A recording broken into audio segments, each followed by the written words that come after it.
Garrett just tried to throw a golf glove my way. That's how this show is starting. Let's see. Go ahead. Try again. All right. Coming in hot. There we go. Go ahead. He did the exact same thing. You couldn't have done that if you had tried. He did the exact Look at that. They're laying same like thing. right on top of each other. Oh, my gosh. Gloves aren't meant to fly. Wow. We have Jordan Avner, who is the owner of and CEO of established Vardon and corporate movement. This is Vardon, his golf glove brand. Golf apparel, right? Yes, we do gloves, grips, and apparel. And we're going to be wearing these. I feel like I should put one on. Yeah. Yeah, put one on. Our left hands are We don't want to get calluses during the interview. That's right. This is hard work. Yeah. The last thing we need is to get calluses. Things are getting serious. We got work gloves on. Hey, Right. Speaking of golf, VIP weekly hospitality tickets for the Black Desert Championship 2024 PGA Tour FedEx Cup are available now at blackdesertevents.com. The full field event is set to take place on the 19-hole championship Tom Weisskopf designed golf course at Black Desert from October 9th through October 13th. This marks a historic return of the PGA Tour to Utah after more than 6 decades.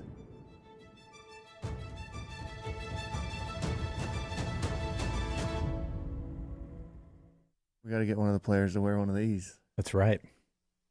Reach out. I'll hook you up. All right. So I know I say this every time, but that video is so dramatic. It's the music. It's just like, But for the first time in a while, there's a tie-in to Black Desert with the actual guest today. We'll get to it. Oh, there is. Oh, yeah. Okay, very Yeah. cool. Hey, real quick, just a news thing. Bill Walton, maybe the greatest. Oh, he's so good. Bill Walton unfortunately died of cancer at 71. That was announced yesterday.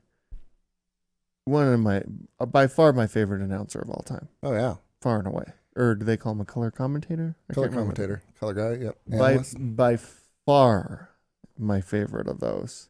Yeah. Anytime you got to hear him speak or think about anything, it's just like such an odd, interesting, fascinating character. So that sucks. He had one. I had a lot of Bill Walton stories. We would go down to a conference, and he was there all the time. And he was walking around with this chair that was also his like support rocker thing. And he was always so friendly and gregarious. Like year after year, everyone just wanted to talk with Bill. So when those types of people make eye contact with you, they usually like avert their gaze, not him. He would sit there and talk to you about UCLA, whatever you wanted. But there was an instance where he was talking about Silicon Slopes on the air, right? Yeah. Yeah. So it's the Silicon Slopes. We should have got that clip for today. Yeah. We should have teed that up. If we had a good producer who was Weston, that would have happened, but we don't. Unfortunately, we don't have a good producer. Well, it takes a certain memory to remember everything. And I don't think he knew that one, so I think it's unfair to Weston. I don't think he knows who Bill Walton is. I don't think Weston knows where he is right now. He's chiming in. He's trying to talk and it's not even working. That's how bad of a producer he is. We can't even hear him. Weston, We can barely I'm not hear him. piling on you. I think you're great. Oh my gosh. Just how hard is it to clip out a little thing when we got Bill Walton story? He's awesome. Then another kind of news story real quick is Neuralink has got the FDA green light for their second patient. There's already one patient who has one of these chips in their brain and supposedly doing fantastic. Yeah. Elon's on top of it. What a world. All right, Jordan. Tell us. Hey, by the way, I want to set up Jordan a little bit. Jordan is we would not have been able to do Stardust LC without Jordan. I mean that sincerely. And Stardust LC was kind of the beginning of a movement that continues today in some form or another. It was the first big tech event that our community had done ever. And it was only like 2,000 people, but only, that's a huge event. It was big for the first one, for sure. That was an enormous catalyst to what we're seeing today. Everybody looks back at that event fondly because everybody pitched in. It was a whole community effort. None of it happens without the entire community coming together. And Jordan, who did the backdrops. You even did some, didn't you do some apparel for us? Yes, we did a bunch I of want to stuff. say the Something- beanie. Did you that's make the beanie? The yellow beanies with a palm on them? Yeah. The VI Everybody Startups still remembers beanie. the beanies. Yep. Those are, whenever I see anybody, there's only like, how many did you make of those? 50? I think it was, because I think it was for the winners of the pitch contest. Yeah. So it was kind of an exclusive group, but people still talk about them. Yeah, I kind of got myself in trouble with the beanie, actually. I got on stage during the pitch competition and called out a TechCrunch reporter. And I said, I'm going to give you this beanie if you never refer to Utah Silicon Slopes again. A year later, I'm running Silicon.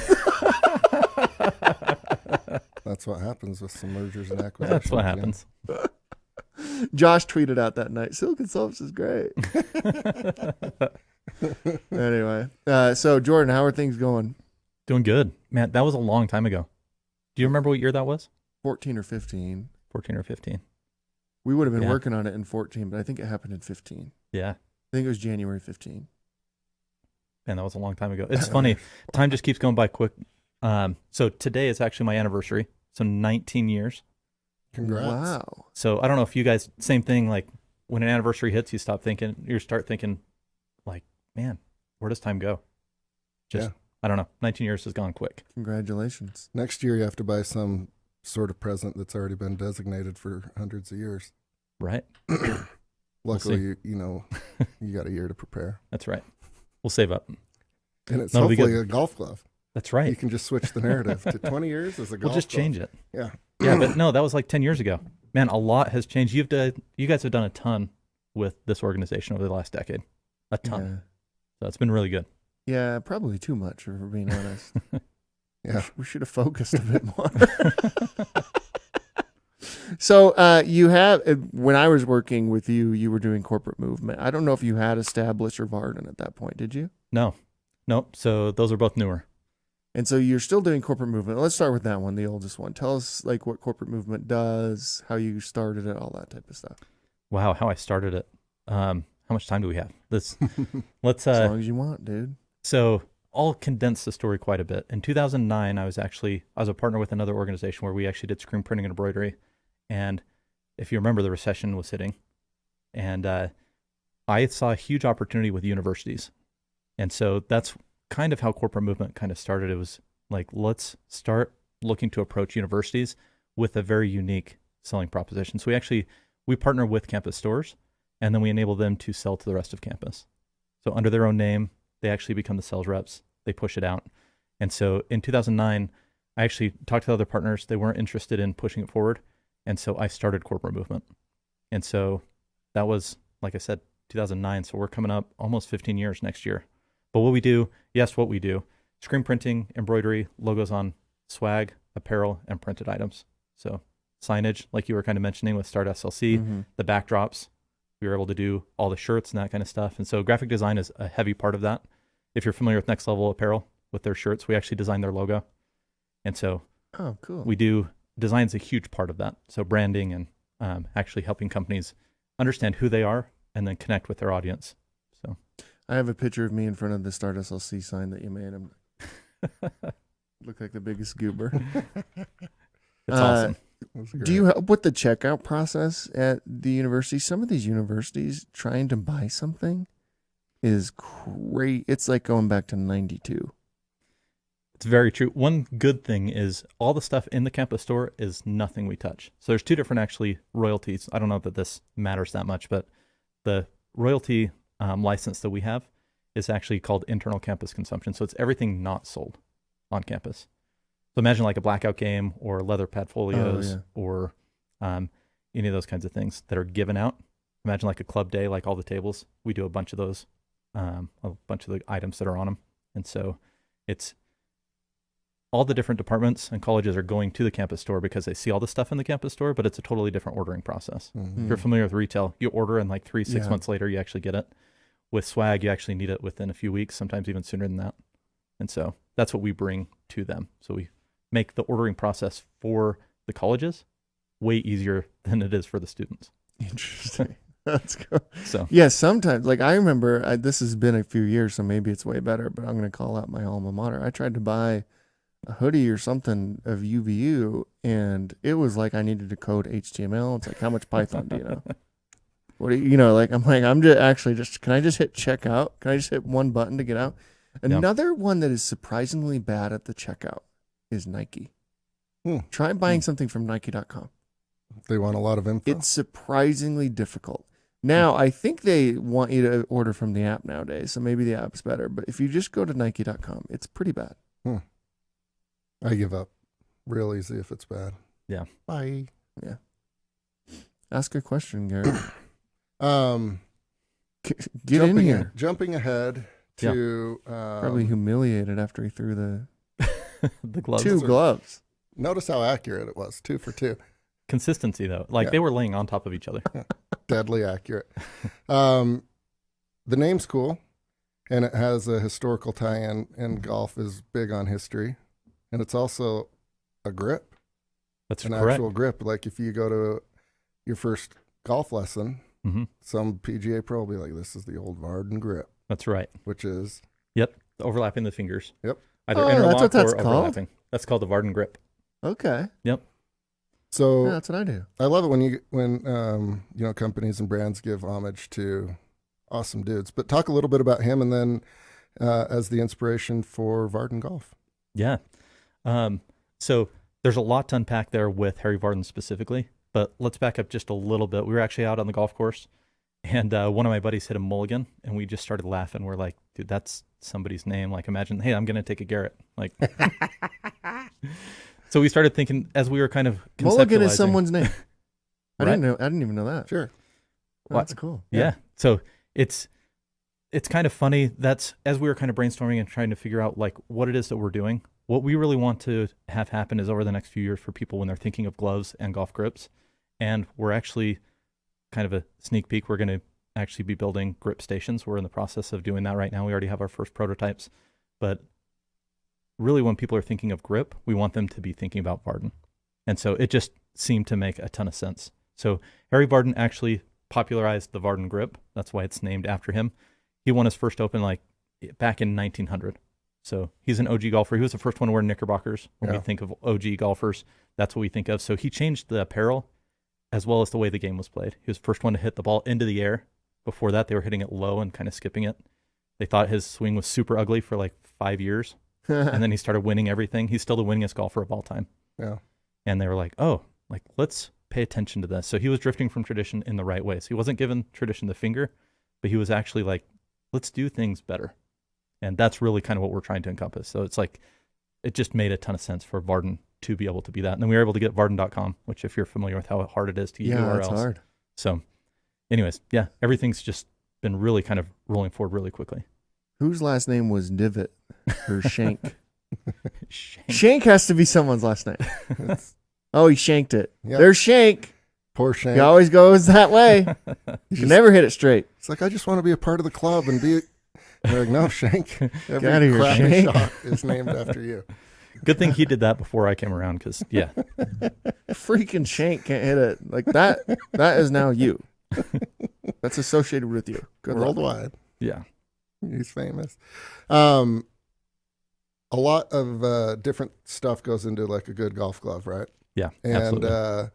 you don't want one that's just used for one round. Right. Ideally, they last for a long, long time. Right. But yours are a little bit unique in that they've got some design and different colors to them. Mm-hmm. Had you ever built a glove from scratch in your life? So not a glove, but I've done a lot of technical apparel. So I don't know if you're familiar with the brand Climate. Mm-hmm. So when they actually started going from the vests, they started actually doing jackets and doing other things. I did all the technical drawings and those types of things. So I've worked with factories turning drawings into goods for a long time. It kind of funny. I feel like Vardon is almost kind of a synthesis of all the experiences I've had. So building brands, working with factories, making sure that we're actually working with things, turning paper and ideas, drawings into actual physical goods, and then also supply chain.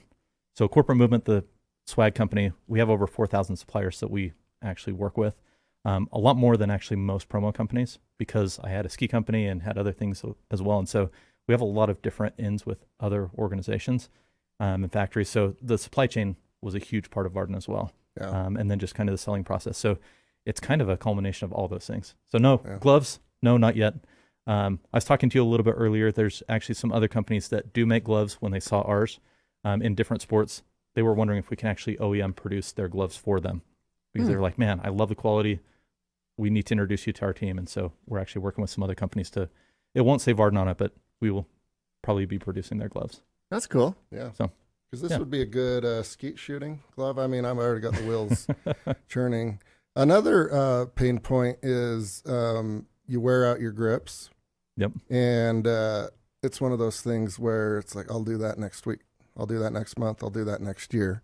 Yep. And then you shank it and you start blaming your grips. And then everyone's like, you're such a clown. Go get those regripped. Yeah. But you have to take all your clubs somewhere. Mm-hmm. Sometimes they can't even do it the same day. And it turns into like a big old thing for a pretty simple process. So you guys are going to help try and solve that. Yeah. So that's one portion of it. Another portion is, as golfers are getting more into golf, they're wanting to be more involved, and they're actually wanting to take care of their clubs and do things that are a little bit more hands-on. I think we're getting to really a time where people are wanting to do things more analog and more like themselves. And that's part of the reason as well. So that, what you mentioned, and then also there's not really a great place. Think of how many people have their clubs just kind of thrown in their garage or in a closet. So really it's passion organization. So we're going to have a place for the clubs, have a place for people to work on them and be able to do that kind of stuff. My background is skiing. And so think about like OG skiers that are like waxing their own skis and doing that kind of stuff. Yeah. They want a dedicated space for that. So it's the same thing for golfers. So it's much more about like the experience and about people being able to be more involved in the sport they love. Yeah. And your grips are also a little bit unique in that they come in like cool colors, and you can kind of personalize them to you a little bit more. Yeah, absolutely. And What does it mean to get like a custom fit golf club? I've never understood. Is that a real thing, or is that just rich people spending a lot of money? No, so it's a real thing now. yeah, there's a lot of different things you can do with golf clubs. And a lot of that is kind of the flex of the club itself, if you want it to be stiff or if you want it to be more flexible. And it depends a lot on your swing itself. Because if you imagine when you're swinging, it's really pretty quick. And if your club isn't quite to the speed of your hand, then it's going to be behind it or in front of it. And that can be a huge issue. So it is a big, I'm not as familiar with it. I know like Impact Golf is here pretty close. Like they're one on top of the state. Yeah, I don't know. I still need to learn a little bit more about it, but it's super important. But part of it must be like customizing the grips. Yeah, grips, Right. and then the length of the club, and ultimately like how much you want to spend. But there's like a ton of data points, and they can zero in on it a lot quicker based on your swing. And that's where those tools and the off-the-shelf drivers exist, where you want to hit a draw or you want to hit a fade. But to have it done right, you need somebody that understands the swing, and then like a pretty good computer system to analyze it all, and then it spits out what you should use. And even on expensive. even on what you're talking about, even just the grip itself, you can get just standard size, you can get mid size. We're actually going to be coming out with a lot more over the just next couple months. But we talked with Titleist has like their own trailer where they go in and they're just regripping clubs over and over and over again. So we've gone in and we've talked with those guys to make sure that as we're building this, it's done correctly. But I don't know if you know, but on the shaft, you actually tape it before you put the grip on. And so golfers can actually tell if there's just one piece of tape or two pieces of tape, all those different types of things. So a lot of that is just kind of the feel. When people are talking about the feel of the swing, really, there are a lot of different things that you can do there. And so we're going to be diving much, much deeper into that. Oh, that's cool. And you guys have shirts too, right? Uh-huh. So gone are the days of, on off the shelf polo Right. with no flexibility. And He says as he's wearing exactly what he's describing. yeah, you wear this Yeah. in August, you're going to be sweating a lot. Yeah. But with all these new fancy materials and, different patterns, they're actually like comfortable. They don't bind up. Right. If you're fat like me. What is the process to build a shirt? Because like tons of opinions on what they should look and feel like. Yeah. By amateur golfers, where it's not going to affect them other than like their comfort level, but like a professional golfer, it will. Yeah. Yeah. So something that's really part of the reason we built Vardon as well is the look that you're talking about. But when you're talking about constructing a shirt, it actually comes before what the design is going to be on it. So it's the material that it's going to be, the fit the way the stitching is, all those types of things. So that's where we start. But if you think about kind of the design of it, if you think about there's traditional brands, and really maybe Travis Mathew is probably the more surfy end of the traditional brands. And there's kind of a big gap to what we call kind of the frat brands, which is like Bad Birdie. And there's this gap in between that really there's a style and aesthetic that we want to be bold, but we don't necessarily need to be obnoxious. And so we're taking a lot of influence from motorsports, from outdoor apparel. If you think about that, attention to detail is very high, and we can be fun. We can do some kind of crazy things with colors and those types of things, but it doesn't have to be flamingos all over everything. Yeah. So that's, we want to make sure we look good, but we want to make sure that it feels good, kind of what you were talking about. So instead of just doing just a straight spandex shirt or just a straight polyester shirt, we add spandex or rayon or other things into it to make sure that it flexes the right way and it feels really good quality. Yeah. Are you trying to build like a Travis Mathew competitor? It for sure is competing with Travis Mathew, but Travis Mathew doesn't really do gloves or grips and those types of things. So really our core is the grip shop. And so it's really, nobody's really doing something with the glove and the grip as kind of a combination, which makes no sense because that is what is connecting. Yeah. And so interesting. Yeah. Yeah, I don't really like Travis Mathew. Do you like that? I have a funny story there. I was playing at a club in Southern California, a nice one called Pelican Hill 15, 20 years ago. And we came out and the starter and, the clubhouse attendants were all in an uproar because somebody named Travis Matthews had snuck on and put hats and some shirts in the back of all the golf carts that were lined up to go. And they're like, we got to run him out of here. Get him out of here. Who was that? And I'm like, Travis Matthews. Well, thanks for the hat. And then, years later, you're like, were they all at the same Pelican Hill that one day? No, clearly he was just out there hustling for a while. No, now I like him. Now I like him. I like stuff like that. He got run out. That's cool. Now I like him. But I don't really like that. Their style is kind of fascinating. Yeah, I've never, every time I look at like buying a golf shirt from them, I'm like, yeah. Bit pricey. And they're way expensive. Yeah. So the grip station, I'm picturing something in the garage because like people like to organize stuff, whether it's like screwdrivers and drills, or in this case, it'll be like golf clubs, gripping station. Oh, so it's like golf shoes, those kinds of things. So really having a place, imagine a workbench that is going to be dedicated for golf. Perfect. And then eventually we'll be kind of expanding beyond that with different collaborations and things so that really your passions have a place in your garage. Yeah. This is cool. Yeah. It's a great idea. How many of you are golfers on like the Vardon team versus it's all kind of new to you? Yeah.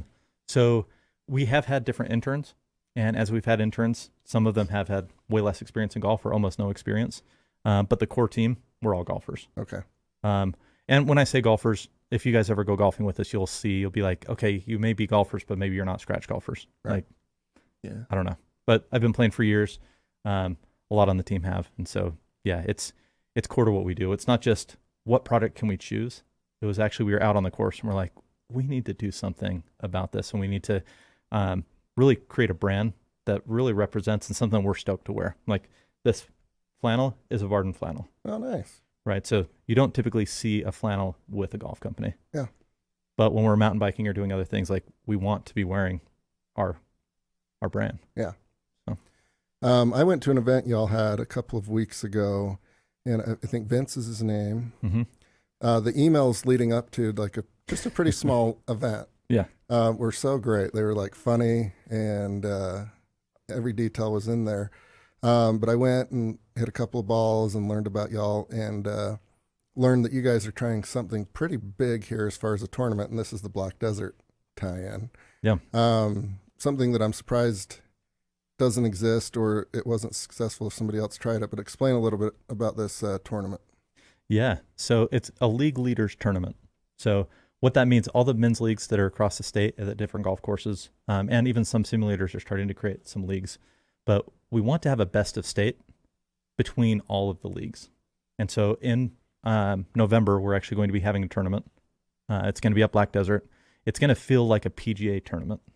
And again, as we're building the brand, one thing that we're thinking about is, okay, how can we really pay homage to Harry Vardon? Like, who was he? What kind of made him tick? And there was a small tournament that kind of put him on the map And it's like, man, other people should have that. He kind of came from a lower class family that came into a gentleman's sport. That's part of the reason he had the Knickerbockers. Those were basically like shorts at the time. So imagine just like showing up to the course like in jeans, which we're kind of talking about. I don't know that we're going to do jeans for the golf course, but I see that. it more and more. Yeah. Well, I guess it depends on if you're playing nibbly or. But we're Right. also from Spanish Fork. So. Yeah.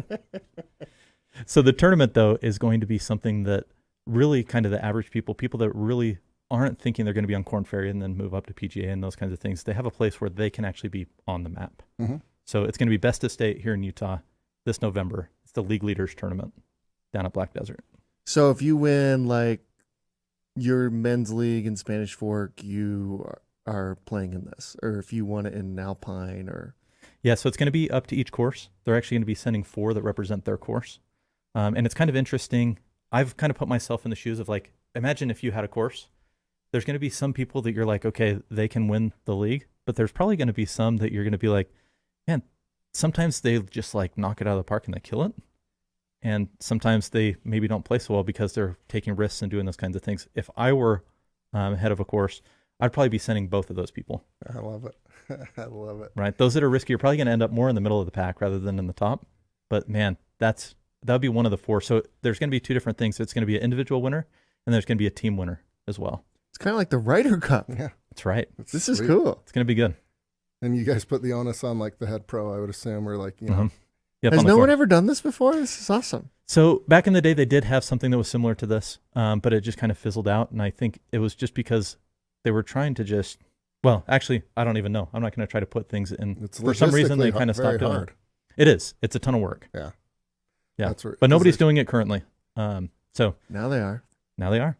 This is cool. there's a lot more golf courses than you think once you start planning an event like this. You're like, oh boy. There's Yeah. tons of courses. And you're doing public and private? Yeah. So this year, we're actually only 18 courses are going to be able to be involved year 1. Okay. So it's That going to be a makes little more bit sense. exclusive. Yeah. And it's going to just keep growing from here. Okay. Are you doing private only or Nope. So mix? it's actually going to be, the qualification is you just have to be in a league. Okay. And so again, some golf Maybe I don't know simulator- how leagues work. You got to join your league at Okay. Albuquerque. Creek. Yeah. Well, Yeah. Then next year you can play in this. we'll be top 4, bottom 4. They take the bottom 4.